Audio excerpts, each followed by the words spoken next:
안녕하세요. 남박사의 100세 건강TV입니다. 구독, 좋아요, 알림 설정은 영상 제작에 큰 힘이 됩니다. 그럼 시작하겠습니다. 나이가 들수록 아침 피로가 길고 식사 후 더부룩함이 잦고 혈압이나 혈당 숫자에 하루 기분이 흔들릴 때가 있습니다.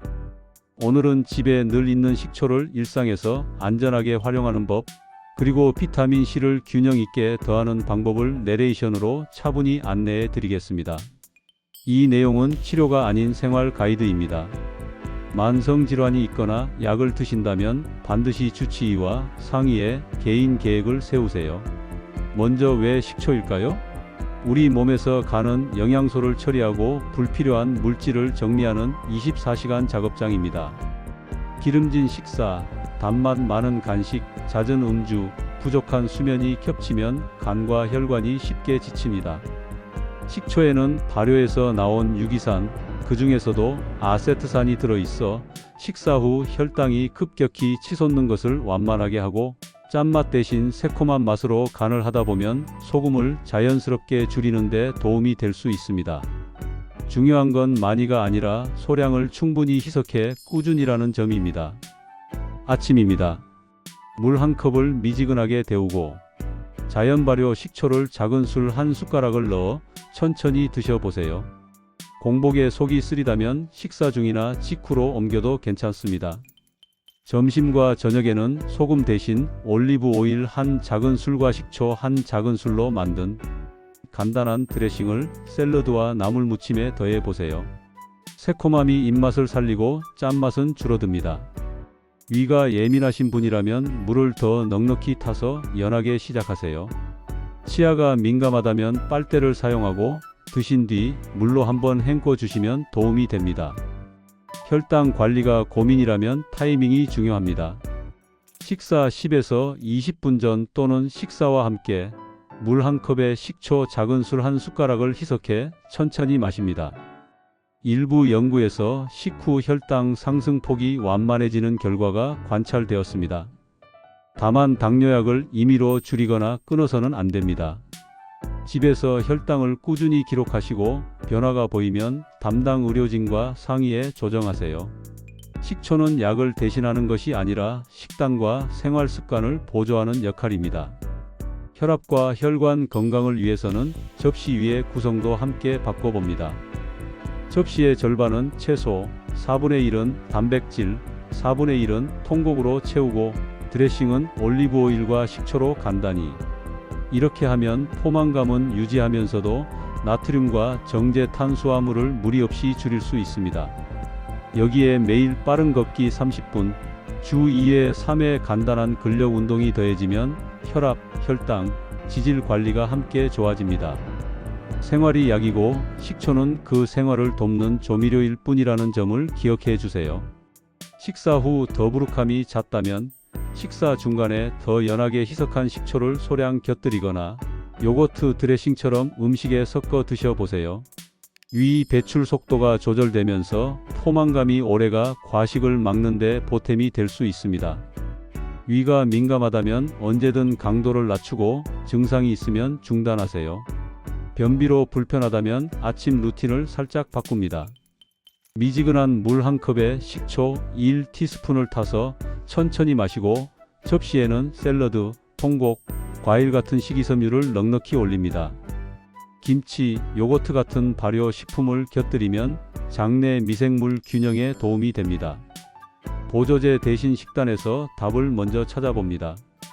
잠드는 시간이 힘들다면 야식과 과식을 줄이고 잠들기 2-3시간 전에 식사를 마치세요.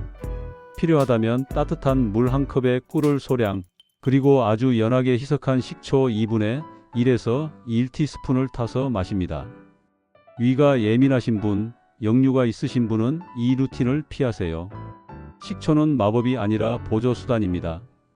피부, 뼈, 피로감에 대해서도 짚고 넘어가겠습니다. 피부는 과일, 채소, 통곡 기반 식단과 충분한 수면이 첫 번째 스킨케어입니다. 식초가 직접 노화를 되돌리는 치료제는 아니지만 나트륨을 줄이고 신선한 식단을 유지하는 데 도움을 주는 조미료로 활용할 수 있습니다. 뼈 건강의 중심은 칼슘, 비타민 D, 단백질, 그리고 근력 운동입니다. 피로감이 지속된다면 철결핍, 갑상선, 수면 무호흡 등 기저 원인 평가가 먼저입니다. 식초 한 숟가락이 모든 피로를 해결하지는 않습니다. 이제 안전선을 분명히 하겠습니다. 성인의 하루 총 섭취는 15에서 30ml 이내, 반드시 충분히 희석해 드세요. 처음에는 티스푼 단위로 더 적게 시작해 몸의 반응을 확인합니다.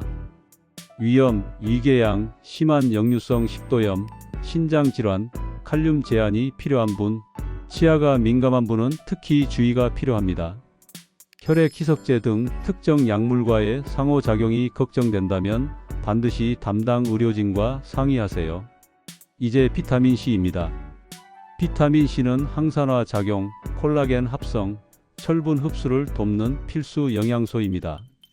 일반적인 권장 섭취량은 성인 기준 하루 약 75에서 90mg, 보충제 상한 섭취량은 하루 2000mg입니다. 이 상한을 넘기면 속 불편, 설사, 신결석 위험이 커질 수 있습니다. 가능한 한 음식에서 먼저 섭취하고 보충제가 필요하다면 식사와 함께 나누어 드세요. 신결석 병력이 있다면 고용량 보충제는 피하거나 전문가와 상의하세요. 비타민C는 간염 치료제도, 항바이러스제도 아닙니다. 그냥 식단을 보완하는 도우미입니다.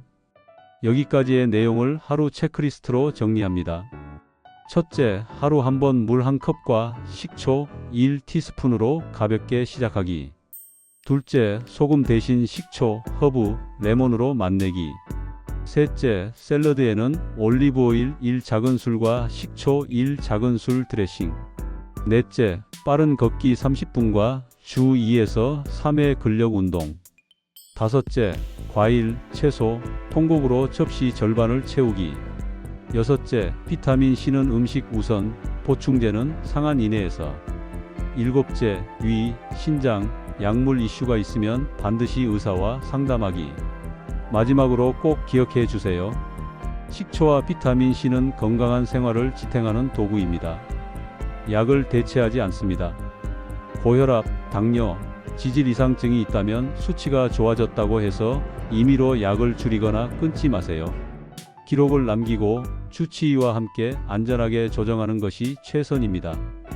개인별 위장, 신장 상태, 복용 약물, 동반 질환에 따라 적합한 용량과 방법은 달라질 수 있습니다.